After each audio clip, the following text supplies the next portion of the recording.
Well, I'm not going to apologise because I've got nothing to apologise for. I very much regret that this vile organisation, PI, ever existed and that it ever had anything to do with NCCL.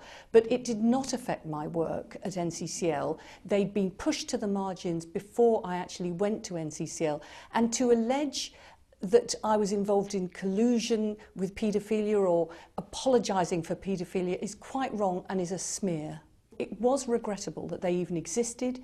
It was regrettable that they had anything to do with NCCL ever, but it's not true that it influenced my work at the time I was at NCCL or that I've ever apologised for or colluded with paedophilia, because that is the smear. I was totally against the PI, paedophile information exchange, as you say, a complete misnomer.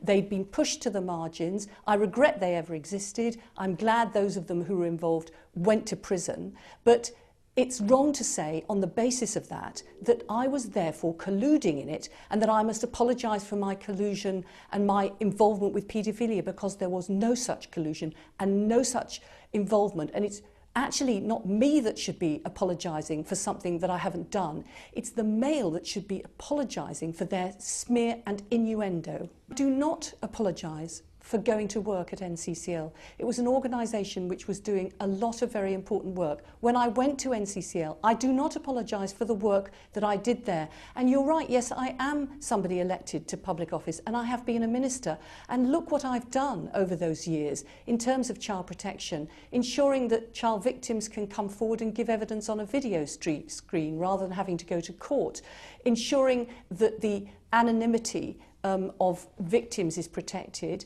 but that defendants have to be named so that other child victims can see they're on trial and then can come forward and explain if they've been victimised too. All the way along, you know, nothing I've done is secret. There is nothing hidden to be discovered about me. I have been in public life for more than 30 years, and all of those years have been about protecting the vulnerable, protecting women and children, and that's why I find it so unfair and offensive that the Daily Mail should put smear and innuendo on me, as if somehow I supported those people that all my public life I've been fighting against.